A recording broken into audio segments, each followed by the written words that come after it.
ಅಯಂ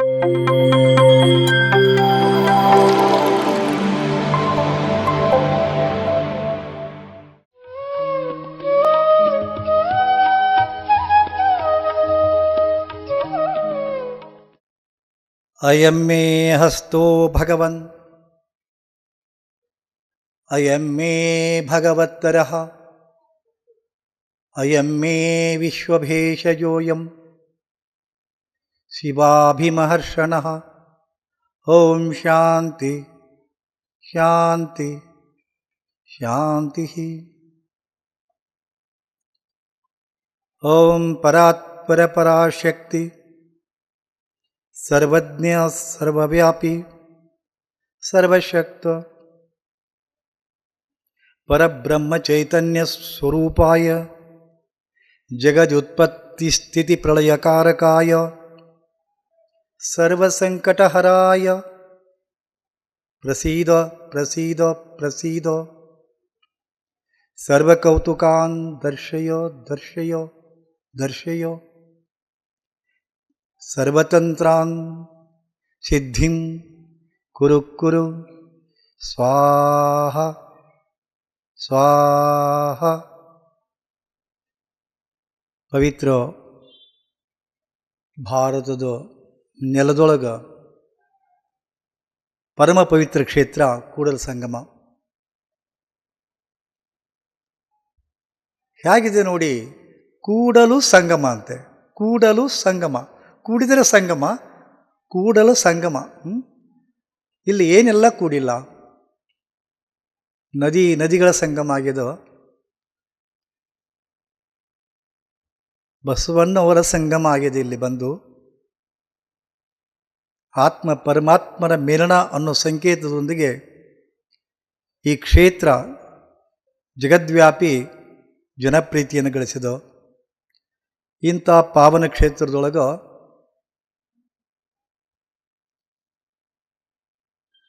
ಬ್ರಹ್ಮರ್ಷಿ ಪಿತಾಮಹ ಪತ್ರಿಜಿಯವರ ಕನಸಿನ ಕೂಸಾಗಿ ಪಿರಾಮಿಡ್ ಧ್ಯಾನ, ಅದು ಸಂಗಮ. ಏನಪ್ಪ ಅಂತಂದ್ರೆ ಪಿರಾಮಿಡ್ದೊಳಗೆ ಆನಾಪಾನ ಸತಿ. ಪಿರಾಮಿಡ್ದೊಳಗೆ ಒಂದು ಶಕ್ತಿ ಅದ, ಆನಾಪಾನದೊಳಗೆ ಮತ್ತೊಂದು ಶಕ್ತಿ ಅದ. ಇವೆರಡು ಸಂಗಮ ಆಗಿದೆ ಇಲ್ಲಿ.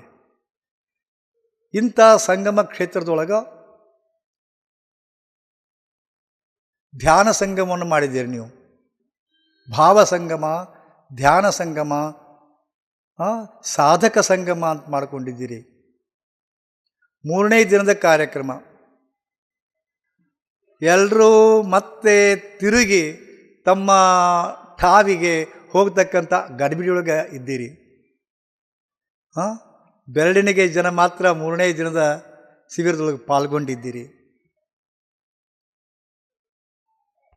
ಇಂಥದ್ದೊಂದು ಅಪೂರ್ವ ಸಮಾರಂಭವನ್ನು ಆಯೋಜಿಸಿದಂಥ, ಯಾಕೆ ಇಂಥದ್ದೊಂದು ಬೃಹತ್ ಆಯೋಜನೆ ಮಾಡಿಕೊಳ್ಳೋದು ಭಾಳ ಕಠಿಣದ.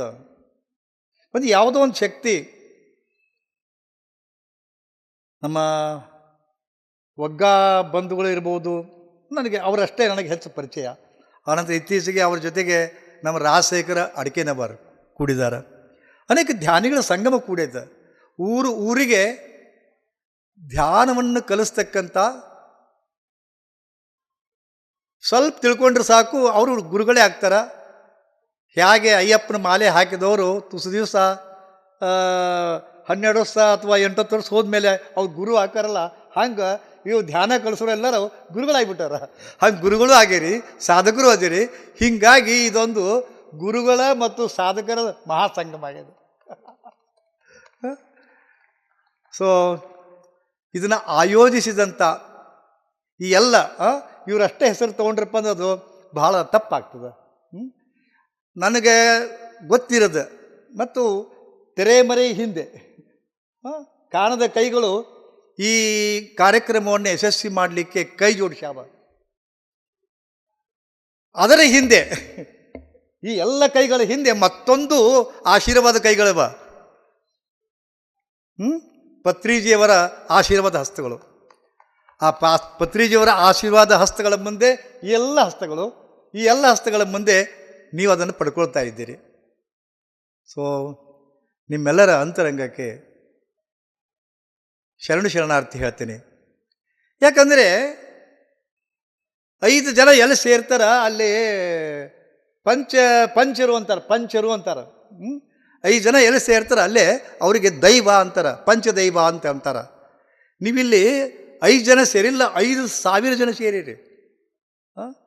5 ಜನ ಸೇರಿಲ್ಲ, 5,000 ಜನ ಸೇರಿರಿ ಅಂದ್ರೆ ನೀವು ಮಹಾದೈವ ನೀವು.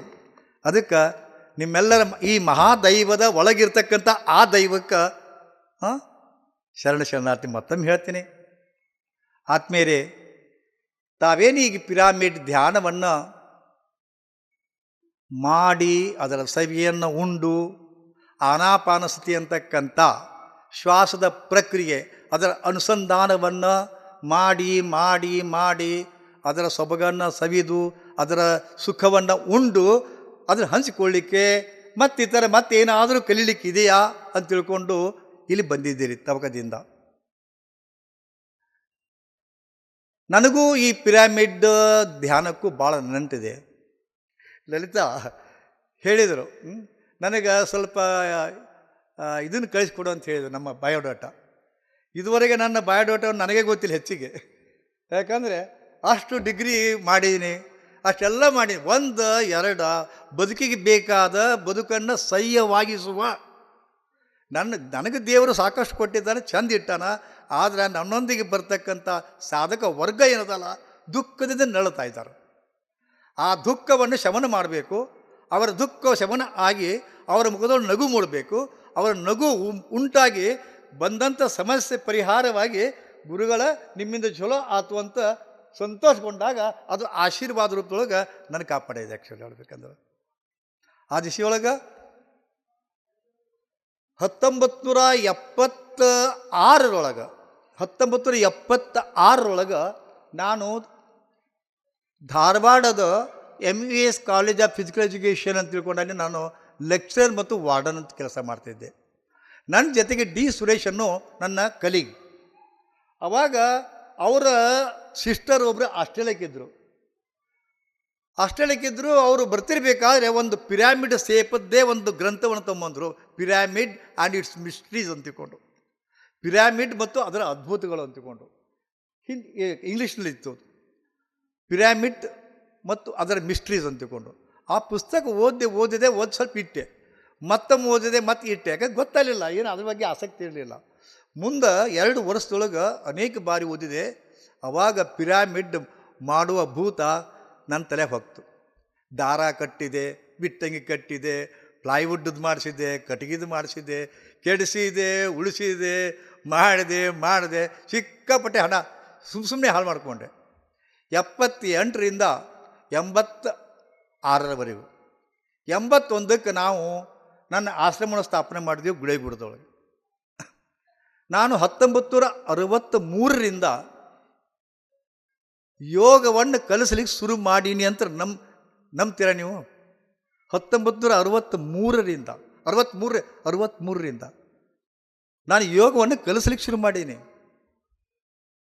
ನೀವು ನಂಬೋದಿಲ್ಲ, ಅದು ನಂಬಲೇಬೇಕು ನೀವು, ಯಾಕಂದ್ರೆ ನಾನು ಸಾಕ್ಷಿ ಇದ್ದೀನಿ ಅದಕ್ಕೆ. ಯಾವಾಗ 63ರಿಂದ ಯೋಗ ಕಲಿಸೋಕೆ ಶುರು ಮಾಡಿದೆ, ಅಡ್ಡಾಡ್ತಾ ಇದ್ದೆ, ಸಂಚಾರಿ ಯೋಗಿ. ಆಮೇಲೆ 81ಕ್ಕೆ ಇನ್ನು ಸಂಚಾರ ಮಾಡಬಾರ್ದು, ನಾನಿದ್ದಲ್ಲಿ ಜನ ಬರಬೇಕು ಅನ್ನೋ ಇಚ್ಛೆಯಿಂದ ನನ್ನ ಊರಲ್ಲೇ ಗುಳೇಗುಡದ ಒಂದು ದೊಡ್ಡ ಆಶ್ರಮ ಸ್ಥಾಪನೆ ಮಾಡಿದ್ವಿ. ಆವಾಗ ನಾನೇನು ಕನಸು ಕಂಡಿದ್ದೆ, ಯೋಗಾಶ್ರಮ ಮಾಡಬೇಕು, ಅನಂತರ ಅದರ ಪಿರಾಮಿಡ್ ಮಾಡಬೇಕು ಅನ್ನೋ ಅಷ್ಟೊತ್ತಿಗೆ ನನ್ನ ಮನಸ್ಸು ಮುಪ್ಪರಿಗೊಂಡಿತ್ತು. 1981ರಿಂದ ಹಿಡ್ಕೊಂಡು 5 ವರ್ಷ ಹೇಳ್ತಾಳೆ, ಇಟ್ಟಂಗೇನು ಪೀರಿಸೋದು, ಬರೀ ದಾರ ಕಟ್ಟೋದು. ಹೆಂಗೆ ನಮ್ಮ ಭತ್ರೀಜಿಯವರು ಒಂದು ಈಗ ನೋಡ್ತೀನಿ ತಂತಿ ಕಟ್ತಾರೆ, ಇದನ್ನು ಮಾಡ್ತಾರೆ, ರಾಡ್ ಮಾಡ್ಯಾರ ಪಿರಾಮಿಡ್ ಶೇಪ್ನೊಳಗೆ, ಅದರೊಳಗೂ ಶಕ್ತಿ ಬರ್ತಿತ್ತು. ಬಟ್ ನನಗೆ ತಹತಾಕಿತ್ತು, ಸಮಾಧಾನ ಹಾಕಿದ್ದಿಲ್ಲ. ಯಾಕಂದ್ರೆ ಮೆಟಲ್ನಾಗ ಮಾಡಬಾರ್ದು ಅನ್ನೋ ಹೇಳ್ತಿದ್ರು ಅವರು. ನನಗೆ ಮೆಟಲ್ನಾಗ ಮಾಡಿದೆ, ನನಗೆ ಗತ್ಯಂತರ ಇರಲಿಲ್ಲ ನನಗೆ. ಯಾಕೆ ಬಿದ್ದು ಹೋಗಿದ್ದು ಒಟ್ಟು ಕಡೆಗೆ ಮೆಟಲ್ದ ನೋಡೋದು ತಡಿ, ಇವ್ರು ಮೆಟಲ್ನಾಗ ಮಾಡಬೇಡ ಅಂತಾರಲ್ಲ, ನೋಡೋಣ ಹಂಗಾರ ಮೆಟಲ್ನಾಗೆ ಮಾಡಿ ನೋಡ್ಬೇಕಂತ ತಿಳ್ಕೊಂಡು ಮೆಟಲ್ನಾಗ ಮಾಡಿದೆ. ಸ್ವಲ್ಪ ಶಕ್ತಿ ಬಂತು. ಮೆಟಲ್ನಾಗ ಮಾಡಿದ ಮೇಲೆ ಹಂಗಾರ ಇವರು ಮೆಟಲ್ನಾಗ ಮಾಡಬೇಡ ಅಂತಾರೆ. ಇದು ಪ್ಲೈವುಡ್ ಹಚ್ಚಿದೆ, ಒಳಲೇಯರು ಪ್ಲೈವುಡ್ ಹಚ್ಚಿದೆ, ಹೆಚ್ಚು ಶಕ್ತಿ ಬರಹತ್ತು. ಹೀಗೆ ಒಂದು ಆವಿಷ್ಕಾರ ಮಾಡ್ತಾ ಮಾಡ್ತಾ ಮಾಡ್ತಾ ಮಾಡ್ತಾ ಭಾಳ ಸರಿ 7-8 ಸರಿ ಕೆಡವಿ ಕಟ್ಟಿ ಟ್ರಾನ್ಸ್ಫಾರ್ಮೇಷನ್ ಮಾಡಿ ಅಪ್ಡೇಟ್ ಮಾಡಿ ಕೊನೆಗೆ 1986ಕ್ಕೆ ಒಂದು ಅದ್ಭುತವಾದ ಪಿರಾಮಿಡ್ ಅಲ್ಲಿ ಸ್ಥಾಪನೆ ಆಯಿತು. ಬಟ್ ಏನು ನಮ್ಮ ಒಗ್ಗವ್ರು ಹೇಳ್ತಿದ್ರು, ಮಿಸ್ಟರ್ ನಾರಾಯಣ ಒಗ್ಗವರು, ಪ್ರಚಾರನೇ ಇಲ್ಲಲ್ರಿ ನಿಮ್ಮದು ಅಂತ ತಿಳ್ಕೊಂಡು. ನನಗೆ ಇಂಥೆಲ್ಲ ಪ್ರಚಾರ ಏನು ಮಾಡಬೇಕು, ಪ್ರಚಾರದ ಪ್ರಿಯ ಅಲ್ವೇ ಇದ್ದಿಲ್ಲ ನಾನು, ಹೌದಾ.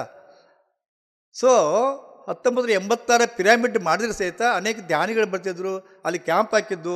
ಆದ್ರೆ ಮುಂದೆ 92ರೊಳಗೆ ಕರ್ನೂಲೊಳಗೆ ನಮ್ಮ ಪತ್ರಿಜಿಯವರು ಒಂದು ಪಿರಾಮಿಡ್ ಕಟ್ಟಿದರು. ಭಾರತದ ಮೊದಲ ಪಿರಾಮಿಡ್ಡು ಅಂತ ತಿಳ್ಕೊಂಡು ಶ್ರೇಯ ಅವರು ತಗೊಳ್ಳುವ ತವಕ ಇತ್ತು. ಹಾಗೇನೆ ಪ್ರಚಾರ ಮಾಡಿದರು. ಅವಾಗ ನಾನು ಕೂಡ ಹೋಗಿದ್ದೆ, ಕರ್ನೂಲಿನ ಪಿರಾಮಿಡ್ ಓಪನಿಂಗ್ಗೆ ನಾನು ಹೋಗಿದ್ದೆ. ಪತ್ರಿಜಿಯವರು ಕೂಡ ಒಂದು ತಾಸು ಕುಂತೆ. ನಾನು ನನ್ನ ಸ್ನೇಹಿತರು ಕೂಡ ಹೋಗಿ ಪತ್ರಿಜಿಗಳು ಮಾತಾಡಿ ಸಹಜವಾಗಿ, ಗುರುಜಿ ನೀವು ದಯವಿಟ್ಟು ನಮ್ಮ ಆಶ್ರಮ ಬರಬೇಕು, ಅಲ್ಲೊಂದು ಪಿರಾಮಿಡ್ ಕಟ್ಟಿದ್ದೀವಿ ಅಂದರು. ಧಕ್ಕಾದರು ಅವರು, ಸ್ವತಃ ಪತ್ರಿಜಿಯವರು ಧಕ್ಕಾದರು. ಯಾವಾಗ ಮಾಡಿರಿ ಅಂತಂದ್ರು, 1986 ಮಾಡಿರಿ ಅಂತಂತಂದು ನಾನು. ಅವಾಗ ಹಂಗೆ ನೋಡಕ್ಕೆ ಬರಬೇಕಾಗ್ತಲ್ಲ ಅಂತಂತಂದ್ರು ಅವರು. ನೋಡಕ್ಕೆ ಬರಬೇಕಾಗ್ತಂದ್ರು.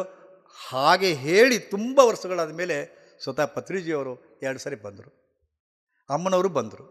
ಆನಂತರ ಉಳಿಕಿದ್ದು ಸಾಧಕರೆಲ್ಲರೂ ಬಂದು ವಿಸಿಟ್ ಮಾಡಿದ್ದಾರೆ. ಏನಿದೆ ಇದು, ನಾನು ಎಷ್ಟೆಲ್ಲ ಮಾಡಿದೆ, 19 ಲಕ್ಷ ಜನ ಶಿಷ್ಯರು ಇರ್ಬೋದು ಕರೆ, ಆದ್ರೆ ಕೇವಲ 30 ವರ್ಷ 92ರ ಆಚೆಯಿಂದ ಹಿಡ್ಕೊಂಡು 2022ವರೆಗೂ ಏನು ಪತ್ರಿಜಿಯವರ ಒಂದು ಯುಗ ಇತ್ತು. ಎಂಥ ಯುಗ ಅಂದ್ರೆ, ಶಂಕರಾಚಾರ್ಯರು 30 ವರ್ಷದೊಳಗೆ ಏನು ಮಾಡಿದ್ರು ಚಮತ್ಕಾರ, ವಿವೇಕಾನಂದರು 30 ವರ್ಷ ಏನು ಚಮತ್ಕಾರ ಮಾಡಿದರು, ಅದೇ ಚಮತ್ಕಾರವನ್ನು ಪತ್ರಿಜಿ ಜಗದ್ವ್ಯಾಪಿ ಮಾಡಿಬಿಟ್ರು. ಖಂಡಿತವಾಗಿ ನಾನು ಮೆಚ್ಕೊತೀನಿ. 45 ವರ್ಷಗಳ ಅವರ ಒಂದು ಸಾಧನ, ಅವರ ಒಂದು ಪ್ರಬಲ ಇಚ್ಛೆ ಅದು 1992ರೊಳಗೆ ಕರ್ನೂಲಗಾತು, ಆನಂತರ ಉರುಕೊಂಡದಾಗಾತು, ಆನಂತರ 2003ರೊಳಗೆ ಬೆಂಗಳೂರಾಗಾತು. ಅದಂತೂ ಬೃಹತ್ ಪಿರಾಮಿಡ್. ಅದನ್ನು ಅದನ್ನಷ್ಟೇ ನೋಡೀನಿ. ಇನ್ನು ಅದು ಕಲ್ತಾಡಲ್ಲ, ಕರ್ತಾಳದಾಗ ಅದಕ್ಕಿಂತ ದೊಡ್ಡದಂತ ಅದನ್ನು ನೋಡಿಲ್ಲ ನಾನು.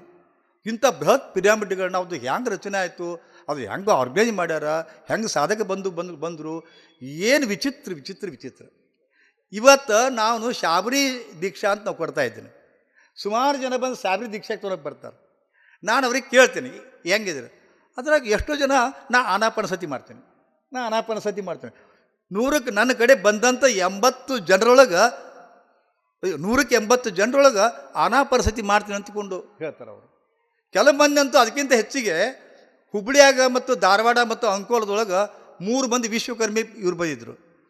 ಅವರು ನಾವು ಬಡಿಗೇರ್ ಪೈಕಿ ರೀ, ನಾವು ಮನೆಗೆ ಬಡಿಗೇರ್ ನಮ್ಗೆ ಹೋಗ್ತಿದ್ದೀವಲ್ಲ, ಅವಾಗ ನಾವು ಧ್ಯಾನ ಮಾಡೋದು ನೋಡಿ ಏನು ಮಾಡ್ತೀನಿ ಅಂತ ಕೇಳ್ತಿದ್ರು. ನಾನು ಆನಾಪಾನ ಸತಿ ಮಾಡ್ತೀನಿ ಅಂತ ಹೇಳ್ತಿದ್ದೆ. ಅದು ಏನು ಅಂತ ಕೇಳ್ತಿದ್ರು. ಅವ್ರಿಗೂ ಆಸಕ್ತಿ ಬಂದು ಅಲ್ಲೆಲ್ಲ ಪಿರಾಮಿಡ್ ಮಾಡಿ ಕೊಟ್ಟು ಬಂದೇನ್ರಿ ಅಂತ ಹೇಳ್ತಾರೆ ಅವರು ಕಟ್ಟಿಗೆ ಒಳಗೆ. ನನಗಂತೂ ಹುಚ್ಚ ಹಿಡಿತಿದ್ದು, ಏನಿದು ಎಷ್ಟು ಸಾವಿರ ಮಾಡ್ಯಾರ ಅಂತಂದ್ರೆ ಸುಮಾರು ಒಂದು 20-25 ಸಾವಿರ ಪಿರಾಮಿಡ್ ಸಣ್ಣ ಮನೆಯೊಳಗೆ ಬಂತು ಆಗಿರ್ಬೋದು ಅನಿಸುತ್ತೆ. ಇದು ಸುಮ್ಮನೆ ಇದು ಒಂದು ಆವಿಷ್ಕಾರ ಆಯಿತು. ಇದೊಂದು ಪ್ರಬಲ ಇಚ್ಛೆಯ ಮೂಲಕ ಇದೆಲ್ಲ ಆಯ್ತು ಇದು ಆ್ಯಕ್ಚುಲಿ.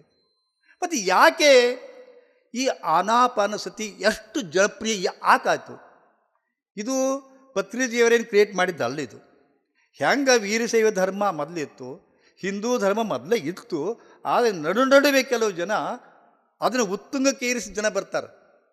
ಹಂಗೆ ವೀರಶೈವ ಧರ್ಮ ಚಲೋ ಮೊದಲಿತ್ತು, ಆದರೆ ಬಸವಣ್ಣವ್ರು ಬಂದ ಮೇಲೆ ಅದಕ್ಕೊಂದು ಉತ್ತುಂಗತೆ ಸಿಕ್ತು. ಹಂಗೆ ಆನಾಪಾನ ಸತಿ ಅನ್ನೋದು ಬುದ್ಧನ ಒಂದು ಅದು ಪ್ರಯೋಗ ವಿಧಿ. ಅದು ಇದನ್ನು ನಾನು ಮುಂದೆ 1976ರೊಳಗೆ ಬಹುಶಃ ನೀವೆಲ್ಲರೂ ಕೇಳಿರ್ಬೋದು, ವಿಪಾಸನಾ ಅಂದ್ಕೊಂಡು ವಿಪಾಸನಾ ಮೆಡಿಟೇಷನ್ ಪ್ಲೇಸಸ್ ಅದಾವೆ. ನಾನು ಇಗತ್ಪುರಿಗೆ ಹೋಗಿದ್ದೆ. ಅಲ್ಲಿ ಮೊದಲ ವಿಪಾಸನ ಕಲಿತು ಆನಂತರ ಸತಿಪಟ್ಟಾಣ ಅಂತ ಕೋರ್ಸನ್ನು ಮಾಡಿ ಇದನ್ನು ಮಾಡಿದೆ. ಅದೇ ಇದು ಆನಾಪಾನ ಸತಿಯನ್ನೇ ಕಲಿಸ್ತಾರೆ. ಅದು ಡೀಪ್ ಹೋಗ್ತಾರೆ.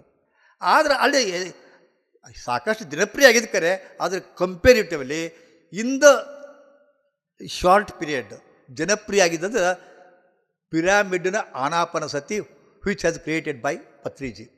ಯಾಕಷ್ಟು ಜನಪ್ರಿಯ ಆಯಿತು ಅಂದ್ರೆ ಇದು ಅತ್ಯಂತ ಸರಳದ ರೀ. ಎಷ್ಟು ಸರಳದಂದ್ರೆ ಸರಳಾತಿ ಸರಳ. ಯೋಗವನ್ನು ಅತ್ಯಂತ ಸರಳ ಮಾಡಿಟ್ಟವ್ರು ಪತ್ರಿಜಿಯವರು. ಎಷ್ಟು ಅದರಿಪ್ಪ, ಸುಮ್ಮನೆ ಹಿಂಗೆ ಕುಡ್ದದ ಉಸಿರಾಟ ನೋಡಿ ಕುಡ್ದದ ಉಸಿರಾಟ ನೋಡಿ ಇದಕ್ಕೇನು ಬೇಕು? ಸ್ಥಳ ಬೇಕಾ, ಇದು ಬೇಕಾ, ಸಿಂಹಾಸನ ಬೇಕಾ, ಪಲ್ಲಂಗ್ ಬೇಕಾ, ಏನು ಬೇಕಾ? ಎಲ್ಲಿ ಕೂಡ್ತೀರಿ ಅಲ್ಲಿ ಉಸಿರಾಟ ಮಾಡ್ಕೊಂಡು ಶುರು ಮಾಡಿದೆ. ಎಷ್ಟು ಜನಪ್ರಿಯ ಆಗೈತಪ್ಪ ಅಂತಂದ್ರೆ ಗಲ್ಲಿಗೆ ಮನೆಗೆ ಎಲ್ಲರೂ ಹುಚ್ಚಿಡಿದು ಆನಾಪಾನ ಸ್ಥಿತಿ ಮಾಡಕತ್ತಾರ. ಹೌದಾ? ಅದಕ್ಕೆ ಆದರೆ ಎಷ್ಟೋ ಜನ ನಮ್ಮಲ್ಲಿ ಬಂದು ಈಗ ನಮ್ಮ ಪಿರಮಿಡ್ಗೆ ಬಂದು ಪೌರ್ಣಿಮೆ ಧ್ಯಾನವನ್ನು ಮಾಡ್ಕೊಂಡು ಹೋಗ್ತಾರೆ ಕರೆ. ಆದರೆ ನೀವು ಅಷ್ಟು ಸೀರಿಯಸ್ ಆಗಿ ಮಾಡ್ತೀರಾ? ದಯವಿಟ್ಟು ನೋಡ್ಕೊಳ್ಳಿ. ಇದೊಂದು ಸಾಧಕ ಸಂಗಮದ. ನಿಮ್ಮ ತಪ್ಪುಗಳನ್ನ ತಿದ್ದುಕೊಳ್ಳಿ. ಮಾಡ್ತೀರಿ, ನಿಮಗೆ ಖುಷಿ ಅನಿಸುತ್ತೆ. ಯಾಕೆ ಖುಷಿ ಅನಿಸುತ್ತಾ, ಯಾಕೆ ಆನಂದ ಅನಿಸುತ್ತೆ ಅನ್ನೋದಕ್ಕೆ ನಾವೊಂದು ಕಾರಣ ಹೇಳ್ತೀನಿ. ಇದು ನಮ್ಮ ಮನಸ್ಸಿಗೆ ಸಂಬಂಧಿಸಿದ್ರೆ ಆನಂದ ಅನ್ನೋದು. ಯೋಗದೊಳಗೆ 3 ಸೂತ್ರ ಬರ್ತಾವೆ. ಒಂದು ಜಾಗೃತ, ಸುಪ್ತ, ಸುಸುಪ್ತ ಅಂತಿಕೊಂಡು ಸ್ಥಿತಿಗಳು, ಅವಸ್ಥೆಗಳು ಅಂತೀವಿ ನಾವು. ಆದ್ರೆ ಯೋಗಿಕ್ ಸೈಕಾಲಜಿ ಅಂತ ಬರ್ತದೆ. ಯೋಗಿಕ್ ಸೈಕಾಲಜಿ ಅಂತ ತಿಳ್ಕೊಂಡು ಯೋಗಿಕ್ ಸೈಕಾಲಜಿ ಒಳಗೆ ಅದೇನು ಹೇಳ್ತಾರೆ ಅವರು, ಬೀಟಾ, ಅಲ್ಫಾ, ಥೀಟಾ, ಡೆಲ್ಟಾ ಅಂತಿಕೊಂಡು 4 ಮನಸ್ಥಿತಿಗಳನ್ನ ಕೊಡ್ತಾರೆ. ಹೌದಾ? ಇದು ಬೀಟಾ ಅನ್ನೋದೇನು? ಈಗ ಬೀಟಾ ಸ್ಥಿತಿಯೊಳಗೆ ನೀವಿದ್ದೀರಿ. ನೀವೆಲ್ಲರೂ ಏನಿದ್ದೀರಲ್ಲ ಬೀಟಾ ಸ್ಥಿತಿಯೊಳಗಿದ್ದೀರಿ. ಇದಕ್ಕೆ ಜಾಗೃತ ಅಂತಾರ. ಇದು 24 to 40 ಫ್ರೀಕ್ವೆನ್ಸಿ ಒಳಗೆ ನಮ್ಮ ಮನಸ್ಸು ಕೆಲಸ ಮಾಡ್ತದೆ. 24 to 40 ಫ್ರೀಕ್ವೆನ್ಸಿ ಒಳಗೆ. ಈ ಫ್ರೀಕ್ವೆನ್ಸಿ ಒಳಗೆ ನಮಗೆ ದೈವಾನುಭೂತಿ, ದೈವ ಸಾಕ್ಷಾತ್ಕಾರ ಅನುಭವ ಆಗೋದೇ ಇಲ್ಲ. ಯಾವಾಗತ್ತ? Alpha, not in theta and delta.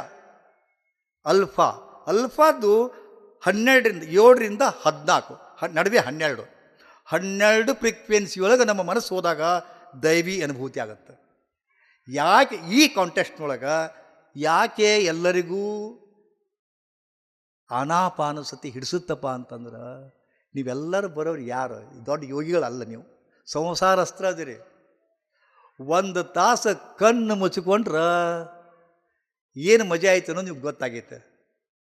ಇದು ಹೆಂಗೆ ನಾ ಹೇಳ್ತೀನಪ್ಪ ಅಂತಂದ್ರೆ, ಕಣ್ಣು ಮುಚ್ಚಿಕೊಂಡು ಒಳಗೆ ನೋಡೋ ಕಲಾ ಇದು. ಕಣ್ಣು ಮುಚ್ಚಿಕೊಂಡು ಒಳಗೆ ನೋಡೋ ಕಲಾ ಇದು.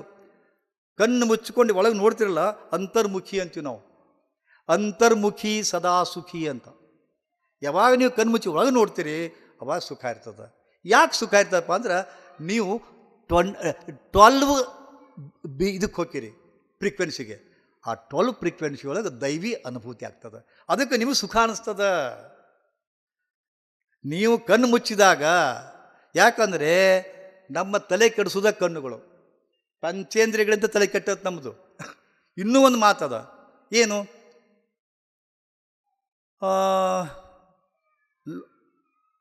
ಏನು? Mind is the lord of all sensations. Mind is the lord of all sensations. ಪಂಚೇಂದ್ರಿಯಗಳಿಗೆ ಒಡೆಯ ಯಾರಪ್ಪ? ಮನಸ್ಸ. ಪಂಚೇಂದ್ರಿಯಗಳಿಗೆ ಒಡೆಯ ಮನಸ್ಸ. ಮನಸ್ಸು ಹೇಳ್ದಂಗೆ ಇಂದ್ರಿಯಗಳಿಗೆ ಕೇಳ್ತಾವೆ. ಮತ್ತು ಮನಸ್ಸಿನ ಒಡೆಯ ಯಾರು? ಇಂದ್ರಿಯಗಳ ರಾಜ ಮನಸ್ಸು. ಮನಸ್ಸಿನ ರಾಜ ಯಾರಪ್ಪ ಅಂತ ಹೇಳ್ತಾರ, mind is the lord of all senses but breath is the lord of mind ಅಂತ ಹೇಳ್ತಾರೆ. But breath is the lord of mind. ಉಸಿರೇ ರಾಜ. ಯಾರ ರಾಜ? ಮನಸ್ಸಿನ ರಾಜ.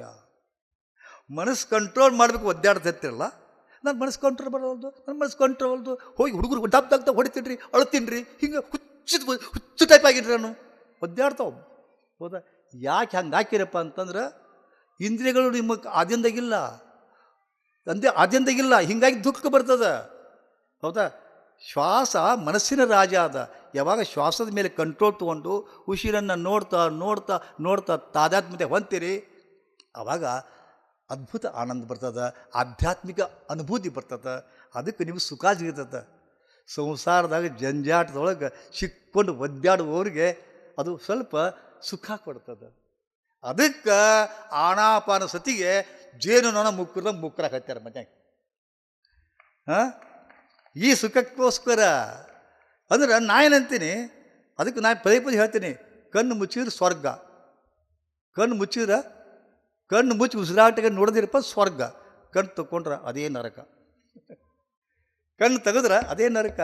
ಮತ್ತು ಧ್ಯಾನ ಮಾಡ್ತೀರಿ, ಮತ್ತು ಮನೆಗೆ ಹೋಗ್ರಿ ಸುರುವ ಜಂಜಾಟ, ಮತ್ತು ಅತ್ತಿ ಬೈಗಳ ಸಸಿ ಬೈಗಳ ಸಿಡಿಮಿಡಿ ಕಾವು ಕಾವು ಕಾವು ಕಾವು ಕೀ ಕುಯ್ ಕುಯ್ ಕುಯ್, ಮಾತಾಡಿ ಕುಯ್ಕ್, ಮಾತಾಡಿ ಕೌಕ್, ಮಾತು ಪ್ರತಿಯೊಂದು ಮಾತಿಗೂ ಕೌಕ್, ಮಾತಾಡಿ ಕುಯ್ಕ್, ಮಾತಾಡಿ ಕ್ಯೂ, ರಾಗ ಹಿಡಿದು ಒಟ್ಟು ರಾಗ ಹಿಡಿದು. ಸುಖಾನೇ ಇಲ್ಲ, ಆನಂದದೇ ಅನುಭೂತಿನೇ ಇಲ್ಲ ಇವರಿಗೆ, ನವರಸಗಳ ಬ್ಯಾಲೆನ್ಸೇ ಇಲ್ಲ. ಒಬ್ಬವ ಸಂಡಾಸ್ ಹೋಗಿಂದಂತ, ಸಂಡಾಸ್ ಹೊಂಟಾಗ ಯಾಕಡೆ ಹೊಂಟಿವೋ, ಸಂಡಾಸ್ ಹೊಂಟಿವಿ ನೋಪ ಅಂದ್ರಂತ, ಸಂಡಾಸ್ ಹೊಂಟಿವಿ ನೋಪ ಅಂದ್ರಂತ. ಮತ್ತೊಬ್ಬ ಡಾಕ್ಟ್ರ್ ಕೇಳಿದಂತ, ಯಾಕಡೆ ಹೊಂಟಿವೋ, ಡಾಕ್ಟ್ರು ಇದು ಬತ್ತಿ ದವಾಖಾನೆ ಹೊಂಟಿನಪ್ಪ, ಹೋಗ್ಬೇಕಲ್ಲಪ್ಪ ಅವನ ಹೊಟ್ಟಿ ಅಂತಾನೋ. ವಕೀಲಿ ಕೇಳ್ರಿ, ಹೊಟ್ಟಿ ಹೋಗ್ಬೇಕಲ್ಲಪ್ಪ ಅಂತಾನ. ಯಾರೂ ರಾಗ ಇಳಿಯದೆ ಇಲ್ವೇ ಇಲ್ಲ. ಗೃಹಿಣಿಯರು ನೋಡ್ರಿ, ಎಲ್ಲರೂ ನೋಡ್ರಿ, ಕೆಲಸ ಮಾಡ್ಬೇಕಲ್ಲ, ಆಗೈತೆ ಅಂತೇನ್ರಿ, ಆಗ್ಬೇಕಲ್ವ ಮಾಡಬೇಕಲ್ವ ಅಂತಂತಾರೆ. ಅಂದರೆ ಮನಸ್ಸಿಚ್ಚಿ ಮಾಡ್ತಾ ಇಲ್ಲ ಯಾರು, ಯಾವುದೋ ಒಂದು ಶಕ್ತಿ ಅವರನ್ನು ದುಃಖಕ್ಕೆ ನೂಗ್ತಾ ಇದೆ. ಆ ಯಾವ ಶಕ್ತಿ ಅದಪ್ಪ ಅಂದ್ರೆ ನಿಮ್ಮೊಳಗಿನ ಅಜ್ಞಾನ, ನಿಮ್ಮೊಳಗಿನ ಅಜ್ಞಾನ. ಯಾವ ಅಜ್ಞಾನಪ್ಪ ಅಂತಂದ್ರೆ ನಿಮ್ಮ ಬಗ್ಗೆ ನಿಮಗೆ ಕಲ್ಪನೆ ಇರದೇ ಇರೋದು, ನಿಮ್ಮ ಮನಸ್ಸಿನ ಬಗ್ಗೆ ನಿಮ್ಮ ಕಲ್ಪನೆ ಇರದೇ ಇರೋದು. ಯಾವಾಗ ನಿಮ್ಮ ಮನಸ್ಸಿನ ಕಲ್ಪನೆ ಬರ್ತದೆ, ಮತ್ತೊಬ್ಬರ ಮನಸ್ಸು ನಿಮ್ಗೆ ಅರ್ಥ ಆಗ್ತದೆ. ಯಾವಾಗ ಮತ್ತೊಬ್ಬರ ಮನಸ್ಸು ಅರ್ಥ ಆಗ್ತದೆ, ಅವಾಗ ನಿಮ್ಮ ಮನಸ್ಸಿಗೆ ದುಃಖನೇ ಇಲ್ಲ. ಈ ತಂತ್ರ ಆನಾಪಾನಸತಿ ಒಳಗದ. ನೀವು ಮಾಡಿರ್ಬೇಕಾದ್ರೆ ಡೀಪರ್ ಡೀಪರ್ ಡೀಪರ್ ಮೆಡಿಟೇಷನ್ಗೆ ಹೋಗ್ರಿ, ಇಷ್ಟು ಅದ್ಭುತ ಆನಂದದ. ಆದ್ರೆ ಅದನ್ನು ನೀವು ಕ್ಷಣಿಕ ತಗೊಂತ ಇದ್ದೀರಿ. ನಾ ಹೇಳ್ತೀನಿ, ಈ ಶ್ವಾಸದ ಹಿಂದೆ ಏನು ಲಕ್ಷ್ಯದ ಗೊತ್ತದೇನು? ಶ್ವಾಸವೇ ಜಗತ್ತದ ರೀ. ಶ್ವಾಸದ ಇದಕ್ಕೆ ಪತಂಜಲಿ ಯೋಗ ಸೂತ್ರದೊಳಗೆ ಶ್ವಾಸಾನುಸಂಧಾನ ಅಂತ ಬರ್ತದೆ, ಪ್ರಾಣಾನುಸಂಧಾನ ಅಂತ ಬರ್ತದೆ, ಪ್ರಾಣದ ಕೂಡ ಅನುಸಂಧಾನ. ಹೆಂಗಪ್ಪ ಅಂದ್ರೆ ಇನ್ನೂ ಈಗ ನಾವು ಬರ್ತಿರ್ಬೇಕಾದ್ರೆ, ಈ ಕುಡು ಸಂಗಮಕ್ಕೆ ಬರ್ತಿರ್ಬೇಕಾದ್ರೆ ನಮ್ಮ ಲಲಿತಾ ಸೋದರಿ ಲಲಿತಾ ಅವರು ಕರೆಕ್ಟ್ 3 ರಿಂದ 3:30 ತಮ್ಮದು ಇದು ಅದ ಅಂತ ಹೇಳಿದರು. ಬರಕ್ಕೆ ಹತ್ತೀವಿ, ದಾರ್ಯಾಗ ನಮ್ಮ 3-4 ವರ್ಷಗಳಿಂದ ನಮ್ಮ ಹೊಸ ಗಾಡಿ ಒಮ್ಮೆ ಪಂಕ್ಚರ್ ಆಗಿದ್ದಿಲ್ಲ, ಇವತ್ತು ಪಂಕ್ಚರ್ ಆಗಿಬಿಡ್ತು. ಪಂಕ್ಚರ್ ಆಯ್ತು, ಅದು ಒಮ್ಮೆ ಗಾಳಿ ಉಚ್ಚಿದ್ದೇ ಇಲ್ಲ. ನಮ್ಮ ಮಗ ಗುದ್ದಾಡಿದ. ನಾನು ಲಲಿತಾಗೆ ಫೋನ್ ಮಾಡಿದ್ದೆ, ನಾನು ನೋಡಮ್ಮ ನಮ್ಮದು ಗಾಡಿ ಪಂಕ್ಚರ್ ಆಗೈತಿ, ಅದಕ್ಕೆ ಅಕಸ್ಮಾತ್ ನಾವು ಬರೋದು ಲೇಟ್ ಆತಪ್ಪ ಅಂದ್ರೆ ನನಗೆ ಮತ್ತೊಬ್ರು ಯಾರ್ದ ಅವ್ರು ಶುರು ಮಾಡು, ನಾ ಬರ್ತೀನಿ ಅಂತ್ಕೊಂಡು ಮಾಡಿದೆ. ಪುಣ್ಯವಶಾತ್ ಲಘುನ ಇದು ಆಯ್ತು.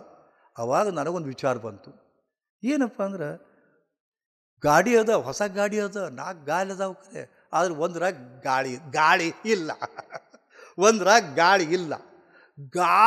ಒಂದಿಷ್ಟು ಗಾಳಿ ಇರದೆ ಹೋದ್ರಪ್ಪ ಅಂದ್ರೆ ಎಷ್ಟು ಅವಘಡಲ್ಲ. ಒಂದಿಷ್ಟು ಗಾಳಿ, ನಾ ಅಂತೀನಿ ಆ ಗಾಳಿ ಬಿಡಿ, ಒಳಗೊಂದು ಗಾಳಿ ಅದಲ್ಲ, ಈ ಗಾಳಿ ಹೋದ್ರೆ ಮುಗೀತ್ರಿ. ಅದಕ್ಕೆ ಗಾಳಿ ಅಂತೀವಿ ನಾವು, ಗಾಳಿಯಾಗ ಗಾಳಿ ಐತಿಲ್ ನೋಡು ಅಂತೀವಿ ನಾವು. ಆದ್ರೆ ಈ ಗಾಳಿಗೆ ಪ್ರಾಣ ಅಂತೀವಿ, ಈ ಗಾಳಿಗೆ ಪ್ರಾಣ ಅಂತೀವಿ. ಇದಕ್ಕೆ ಪ್ರಾಣಾನುಸಂಧಾನ ಅಂತಾರ. ನೀವು ಮಾಡೋದು ಪ್ರಾಣದ ಜೊತೆಗೆ ಅನುಸಂಧಾನ. ಯೋಗದ ಸೂತ್ರದಲ್ಲಿ ಬರ್ತಕ್ಕಂಥದ್ದು ಪ್ರಾಣಾನುಸಂಧಾನ ಮಾಡ್ತಾ ಇದ್ದೀರಿ, ಹೌದಾ? ಈ ಪ್ರಾಣಾನುಸಂಧಾನ ಹೆಂಗೈತಪ್ಪ ಅಂತಂದ್ರೆ ನೋಡಿ, ಕೂತಿದ್ದೀರಿ, ಉಸಿರು ಬಿಡ್ತೀರಿ, ತಗೋತೀರಿ, ಉಸಿರು ತಗೋತೀರಿ, ಬಿಡ್ತೀರಿ, ತಗೋತೀರಿ. ಏನು ಮಹಿಮಾದ ಗೊತ್ತದನ? ಏನು ಮಹಿಮಾದ ಗೊತ್ತದನ? ನಿಮ್ಮ ಪ್ರಾಣದ ಕೂಡದಿರಿ, ನಿಮ್ಮ ಬದುಕಿನ ಕೂಡದಿರಿ, ನಿಮ್ಮ ಜೀವದ ಕೂಡದಿರಿ. ನಿಮ್ಮ ಜೀವ, ನಿಮ್ಮ ಬದುಕು, ನಿಮ್ಮ ಜೀವನ ಅನ್ನೋದು ಏನಂತೀರಿ ನೀವು? ಮೊದಲ ಗಾಳಿ ತಗೊಂಡ್ರಿ, ಮೊದಲ ಪ್ರಾಣವನ್ನು ತೆಗೆದುಕೊಂಡ್ರಿ, ಮಾತೃ ಗರ್ಭದಿಂದ ಹೊಕ್ಕಳು ಬಳ್ಳಿ ತೆಗೆದ್ರಲ್ಲ, ಹೊಕ್ಕಳು ಬಳ್ಳಿ ಕಟ್ ಮಾಡಿದ ಕೂಡಲೇ ಕತ್ ಬರ್ತದು ಕೂಸು, ಕತ್ ಮಾಡ್ತು. ಮೊದಲ ಉಸಿರು, ಮೊದಲ ಪ್ರಾಣ ಶುರುವಾಯಿತು. ಈಗ ಏನೈತೆ ನಮ್ಮ ಜೀವನ ಶೈಲಿ ಅಂತಪ್ಪ ಅಂದ್ರೆ, ಮೊದಲ ಮನ್ಯಾಗ ಹುಡ್ತಿದ್ರು, ಮನ್ಯಾಗ ಸಾಯ್ತಿದ್ರು ಮೊದಲಿನ ಕಾಲದವರು. ಇವತ್ತು ಹಾಸ್ಪಿಟ್ಲ್ನಾಗ ಹುಡ್ತಾರ, ಹಾಸ್ಪಿಟ್ಲ್ನಾಗ ಸಾಯ್ತಾವೆ. ಹುಟ್ಟುದು ಹಾಸ್ಪಿಟ್ಲ್ನಾಗ, ಗೊಟಕ್ಕೆ ಅನ್ನೋದು ಹಾಸ್ಪಿಟ್ಲ್ನಾಗ, ನಡಬರಕಾಟ ಬಾಡಿಗೆ ಮನೆಗೆ ಬಂದಿದ್ದು, ಹೌದಾ? ಮೊದಲ ಉಸಿರು, ಕೊನೆಯ ಉಸಿರು. ಮೊದಲ ಮತ್ತು ಕೊನೆಯ ಉಸಿರಿನ ಮಧ್ಯೆ ಏನದ ಉಸಿರಾಟ. ಇದುವೇ ನಿಮ್ಮ ಜೀವನ. ಇದುವೇ ನಿಮ್ಮ ಜೀವನ. ದೇವರು ನಿಮಗೆ ವರ್ಷ ಆಯುಷ್ ಕೊಟ್ಟಿಲ್ಲ. ಇಷ್ಟು ಕೌಂಟ್ ಕೊಟ್ಟನ. ಕೌಂಟು ಏನು? 80 ಕೋಟಿ ಉಸಿರಾಟ ಮುಗೀತು. ಒಂದೇ ಒಂದು ಉಸಿರಾಟ ಜಾಸ್ತಿ ಎತ್ಕೊಳ್ಳೋದಿಲ್ಲ. ಈ ಭೂಮಿ ಮ್ಯಾಗ ಶ್ವಾಸದ ಋಣ, ಅನ್ನದ ಋಣ, ಭೂಮಿ ಋಣ ತೀರಿದ್ರೆ 1 ಸೆಕೆಂಡ್ ಇರೋದಿಲ್ಲ ನಾವು. 80 ಕೋಟಿ ಉಸಿರಾಟ ಭಾಳದ ಅಂತೀರಿ. ಆದರೆ ದಿನ ಎಷ್ಟು ಉಸಿರಾಟ ಮಾಡ್ತೀರಿ? 1 ವರ್ಷಕ್ಕೆ ಎಷ್ಟು ಉಸಿರಾಟ ಮಾಡ್ತೀರಿ ಗೊತ್ತೈತಿ ಅಂತ ಲೆಕ್ಕ ಇಡ್ರಿ. ಒಬ್ಬ ಆರೋಗ್ಯವಂತ ವ್ಯಕ್ತಿ 1 ನಿಮಿಷಕ್ಕೆ 18 ಸಲ ಉಸಿರಾಟ ಮಾಡ್ತಾನೆ.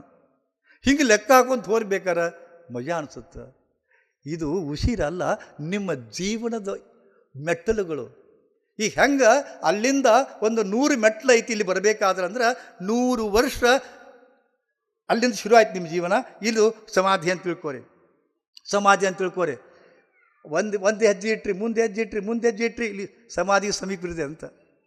ಹಂಗೆ ಉಸಿರಾಟ ಇಂತಿಷ್ಟು ಉಸಿರಾಟ, ಇಂತಿಷ್ಟು ಉಸಿರಾಟ, ಇಂತಿಷ್ಟು ಉಸಿರಾಟ ಕಮ್ಮಿ ಹಾಕೊಂತ ಹೊಂಟತ. ಇದರಿಂದ ನೀವು ಶ್ವಾಸ ಧ್ಯಾನ ಅಂತ ನಾವೇನಂತೀವಿ, ಆನಾಪಾನ ಸತಿ ಅಂತ ಏನಂತೀವಿ, ಇದ್ರಾಗ ಈ ಗುಟ್ಟನ್ನು ತಿಳ್ಕೊಬೇಕು. ಆನಾಪಾನ ಸತಿಯೊಳಗೆ ಎಷ್ಟು ಅದ್ಭುತತೆ ಅದು ನೀವು ಇನ್ನೂ ಮನಗಂಡಿಲ್ಲ. ಸುಮ್ಮನೆ ಮಾಸ್ಟರ್ಸ್ ಹೇಳ್ತಾರೆ ಕಣ್ಣು ಮುಸುಗೋರಿ ಅಂತಾರೆ, ಕಣ್ಣು ಮುಸುಕೊಂತೀರಿ, ಉಸಿರಾಟ ನೋಡ್ಕೊತಾರೆ. ಆದರೂ ಅಷ್ಟೊತ್ತರಿಗೆ ಎಷ್ಟೋ ಸಲ ನಿದ್ದೆ ಮಾಡಿರ್ತೀರಿ. ಎಷ್ಟೋ ಮಂದಿ ಹೆಂಗೆ ಧ್ಯಾನ ಕುಂತಿರ್ತಾರೆ, ಮತ್ತೆ ನರ್ಬೇಕಿರ್ತಾರೆ, 108 ಸಲ ನಿದ್ದೆ ಮಾಡ್ತಾರೆ. ಅದ್ರಾಗ ಮತ್ತೆ ಎದ್ದಿರ್ತಾರೆ. ಮಾಡ್ತಾ ಇರೋದು ನಿದ್ದೆನೋ ಧ್ಯಾನ ಕನ್ಫ್ಯೂಷನ್ ಅವ್ರಿಗೆ. ನಿದ್ದೆನೂ ಗೊತ್ತಾಗೋದಿಲ್ಲ, ಕನ್ಫ್ಯೂಷನ್ ಆಗ್ತದೆ. ಉಸಿರಾಟ ನೋಡ್ಕೊಡಿ ಅನ್ನೋದು ಆ ಸರಳ ಮಾತಲ್ಲ. ಪ್ರತಿಯೊಂದು ಉಸಿರಾಟ ಇವತ್ತೇನು ಬಿಟ್ರಿ ಅದು ಭೂತಕಾಲ ಆಗ್ತದೆ. ಈಗ ನಾ ಬಿಟ್ಟ ಉಸಿರು ಭೂತ, ನಾನು ತೆಗೆದುಕೊಳ್ಳುವ ಉಸಿರು ವರ್ತಮಾನ, ಇನ್ನು ಮುಂದಿನ ಉಸಿರಾಟ ಭವಿಷ್ಯತ್ತು. 3 ಕಾಲದ ರೀ. ಯಾಕೆ ಹೇಳ್ತೇನಪ್ಪ ಅಂದ್ರೆ, ಇವತ್ತು ನೀವೇನು ಉಸಿರಾಟ ಬಿಟ್ರಿ ಇದು ಮತ್ತೆ ನಿಮ್ಮ ಜೀವನದೊಳಗೆ ಎಂದೆಂದೂ ಆ ಉಸಿರಾಟ ವಾಪಸ್ ಬರೋದಿಲ್ಲ. Once for all you left ಬಿಟ್ರಿ, ಬಿಟ್ಟು ಹೋಯ್ತು. ಇವತ್ತಿನ ಉಸಿರು ಇನ್ನು ಮುಂದಿನ ಉಸಿರು ತೊಗೊಂತೀನಿ ಗ್ಯಾರಂಟಿ ಇಲ್ಲ. ಯಾಕೆ ಇದೇ ಕೊನೆ ಉಸಿರು ಆಗ್ಬೋದು. ಕೆಲವು ಮಂದಿ ಮಾತಾಡ್ತಾ ಸತ್ತೋಗ್ಯಾರ, ಕೆಲವು ಟೈಪ್ ಮಾಡ್ತಾ ಸತ್ತೋಗ್ಯಾರ, ಹಾಡ್ತಾ ಸತ್ತೋಗ್ಯಾರ. ನೋಡಿರ ಯೂಟ್ಯೂಬ್ನ ನೋಡ್ತಿರಲ್ಲ, ಯಾವಾಗ ಈ ಉಸಿರು ಕೊನೆ ಆಗ್ತದೆ ಗೊತ್ತಿಲ್ಲ. ಅದಕ್ಕೆ ಈ ಉಸಿರಾಟ ಅಂತ್ಯದ ಆರಂಭದ ಅಂತ್ಯದ, ಭೂತದ ವರ್ತಮಾನದ ಭವಿಷ್ಯತ್ತದ. ಏನು ತಿಳ್ಕೊಂಡಿರಿ ಇದನ್ನೆಲ್ಲ ಅರ್ಥ ಮಾಡ್ಕೋಬೇಕು. ಸುಮ್ಮನೆ ಧ್ಯಾನ ಮಾಡೋದಂದ್ರೆ ಧ್ಯಾನ ಮಾಡೋದಲ್ಲ. ಇನ್ನೂ ಬರ್ತದೆ ಮುಂದುವರಿಬೇಕಾದ್ರೆ. ಏನು ಬರ್ತದ ಕೇಳಿರಿ, ನೀವು ಕೇಳಿರಿ, ಸ್ವರೋದಯ ವಿಜ್ಞಾನ ಅಂತ ಬರ್ತದ. ಸ್ವರೋದಯ ವಿಜ್ಞಾನ ಅಂತ ಬರ್ತದ. ಉಸಿರಿನ ಮೇಲೆ ನಿಮ್ಮ ಭವಿತವ್ಯವನ್ನು ತಿಳ್ಕೊಬೋದು, ಉಸಿರಿನ ಮೇಲೆ ಮುಂಭಾಗವನ್ನು ತಿಳ್ಕೊಬೋದು. ಅಷ್ಟು ಅದ್ಭುತತೆ ನಿಮ್ಮ ಉಸಿರಿನೊಳಗದ, ಚಮತ್ಕಾರದ ಕಾರಣ.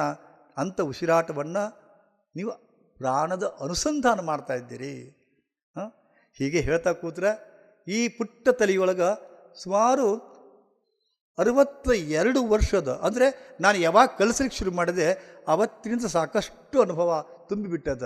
ಅರ್ಧ ತಾಸಿನೊಳಗೆ ಹೇಳಂದ್ರೆ ಸಾಧ್ಯ ಇಲ್ಲ. ನಾ ಮೂರ್ಖ ಹಾಕಿನಿ.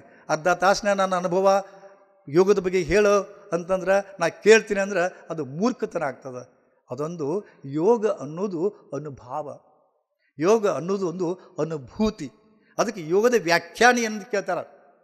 ಏನು ಕೇಳ್ತಾರ? ಯೋಗದ ಡೆಫಿನೇಷನ್ ಈಸ್, ಯೋಗ ಅಂದರೆ ಏನಪ್ಪ ಅಂತಂದ್ರೆ ಸರ್ವಚಿಂತಾ ಪರಿತ್ಯಾಗ ನಿಶ್ಚಿಂತಂ ಯೋಗ ಮುಚ್ಯತೆ. ಅದು ಯೋಗ. ಅಂಥ ನಿಶ್ಚಿಂತ ಸ್ಥಿತಿಯನ್ನು ಕನಿಷ್ಠ ಒಂದು ಸ್ವಲ್ಪ ಆನಾಪಾನ ಸತಿ ಧ್ಯಾನದೊಳಗೆ ನೀವು ತೆಗೆದುಕೊಂಡು ಪಾವನರಾಗಿದ್ದೀರಿ. ಅದಕ್ಕೆ ಅದೇ ನಿಮ್ಮನ್ನು ಎಳೆದು ತಂದದ್ದಿಲ್ಲ. ಅದಿಷ್ಟು ಹೇಳಿ, ಯಾಕಂದ್ರೆ ಇನ್ನು ಮುಂದೆ ವಾಗ್ಮಿಗಳು ಕೂತಿದ್ದಾರೆ ನಿಮ್ಮೊಂದಿಗೆ ಹಂಚಿಕೊಳ್ತಕ್ಕಂಥ ಅದಕ್ಕೆ ಅವ್ರಿಗೂ ಕೂಡ ಅನುವು ಮಾಡಿಕೊಡ್ಬೇಕಲ್ಲ. ಸುಮ್ಮನೆ ನನಗೆ ಟೈಮ್ ಕೊಟ್ಟಾರ ಅಂತಿಕೊಂಡು ಕೂತ್ಸಾರ ಮಾತಾಡ್ಕೊಂಡು ಕುಂತ್ರೆ ಅದು ಇದಾಗತ್ತೆ. ಆರೋಗ್ಯ ಸಹಿತ ನನಗೆ ಕೊಟ್ಟಂಥ ಸಮಯಕ್ಕಿಂತ ನಾನು ಹೆಚ್ಚು ಮಾತಾಡೀನಿ ಅನಿಸುತ್ತೆ. ಆದರೆ ಏನೋ ನಿಮಗೊಂದಿಷ್ಟು ಹೆಚ್ಚು ಹೇಳಬೇಕು, ನಿಮ್ಮೊಂದಿಗೆ ಎಷ್ಟು ಹಂಚಿಕೊಳ್ಬೇಕು ಅನ್ನೋದು ತವಾಗ ಇಷ್ಟೇ, ಮತ್ತೇನಿಲ್ಲ. ನಾನು ಜ್ಞಾನತನ ತೋರಿಸ್ಬೇಕು, ನಾನು ಜ್ಞಾನವನ್ನು ನಿಮ್ಮ ಮುಂದೆ ಪ್ರದರ್ಶಿಸಬೇಕು, ಅಹಂಕಾರ ಇಲ್ಲ. ನಾ ಅಹಂಕಾರ ಚೂರಾಗಿತ್ತು ನಂದು, ಮೊದಲಿತ್ತದು. ಯಾವಾಗ ಉರಿ ಅವಣ್ಣಿತ್ತು, ನಾ 5 MA ಮಾಡೀನಿ, 189 ಡಿಪ್ಲೊಮಾ ಮಾಡೀನಿ ಅಂತಿದ್ದು. ಈಗೆಲ್ಲ ಚೂರಾಗೈತೆ ಅದು. ನೀ ಯಾಮಗ ಅಂತಂತದ್ದು ವಿದ್ಯಾ, ನೀ ಯಾಮಗಲೇ ನಿನಗಿಂತ ಅಪ್ಪಣದ ಅಂತ. ಅದಕ್ಕೆ ಆ ಗರ್ವದಿಂದ ಹೇಳ್ತಾ ಇಲ್ಲ, ಏನೋ ಒಂದಿಷ್ಟು ಹಂಚ್ಕೊಳ್ಳಿಕ್ಕೆ ಅವ್ರು ಹೇಳ್ಕೊಂಡ್ರು, ಹಂಚ್ಕೊಂಡಿದ್ದೀನಿ. ಏನಾದರೂ ಸ್ವಲ್ಪ ನಿಮಗೆ ಹಿಡಿಸಿದ್ರೆ ಒಂದಿಷ್ಟು ಚಪ್ಪಾಳೆ ತಟ್ಟುವುದರೊಂದಿಗೆ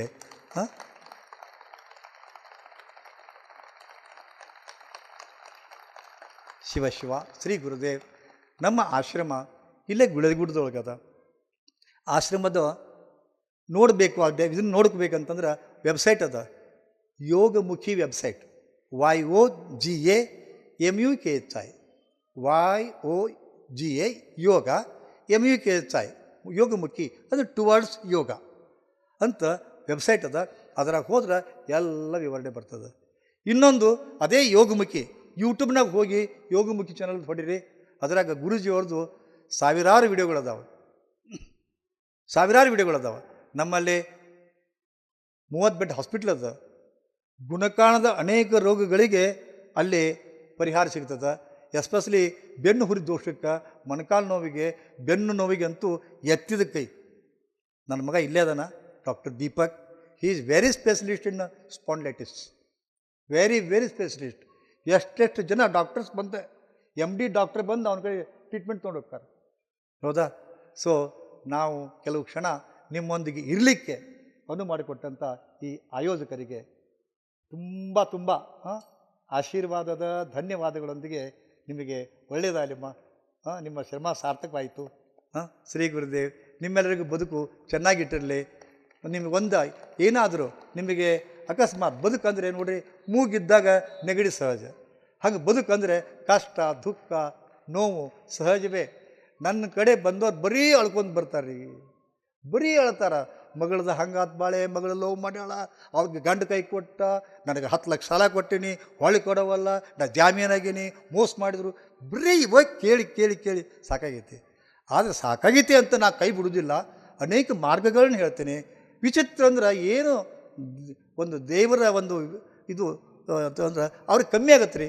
ನಾ ಏನು ವೃತ ಪೂಜಾ ಆಚರಣೆ ಹೇಳ್ತೀನಿ, ವಿಚಿತ್ರ ರೀತಿಯೊಳಗೆ ಕಮ್ಮಿ ಆಗತ್ತೆ ರೀ. ಸುಖದಿಂದ ಅವರು ಆನಂದದಿಂದ, ಗುರುಜಿ ನೀವು ಮಾಡಿಕೊಟ್ಟಿದ್ರಿ, ಸರಿ ಆತ್ರಿ, ನಮ್ಮ ಮಗಳು ಮದುವೆ ಆತ್ರಿ, ಮತ್ತು ಗಂಡು ಬಂದನ್ರಿ, ಹೀಗೆಲ್ಲ ಹೇಳಿದಾಗ ಇಷ್ಟು ನನಗೆ ಖುಷಿ ಆಗುತ್ತಲ್ಲ.